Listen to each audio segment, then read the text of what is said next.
un tono. 2 tonos.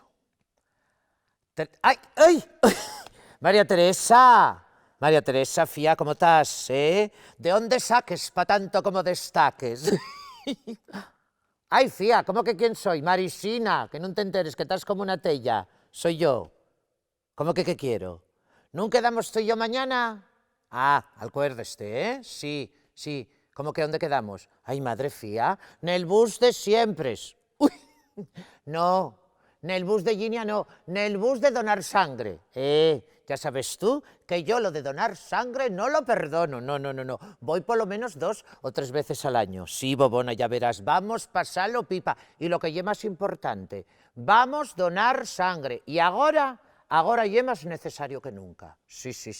Bueno, a mí el Banco de Sangre de Asturias y el banco que más me presta en el mundo. En este banco no te cobren comisiones, en este banco no te suben los intereses, que no, bobona, son todo ventajas y además ayudes a la gente. Bueno, ayudes a la gente y ayúdeste a ti misma.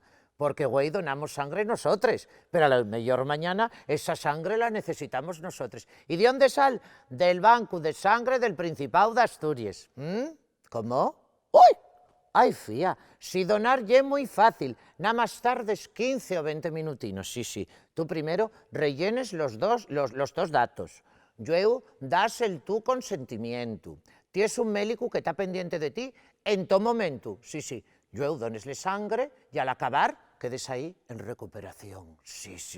Tíreste en una camilla, comodisísima, sí, vamos, ya como de ir de spa, que sí, cómodo, rápido, seguro y solidario. Venga, boba, anímate. Ven a donar sangre mañana conmigo. ¿Vienes? Sí, vaya bien. Bueno, y después invítote yo a un café con un mují.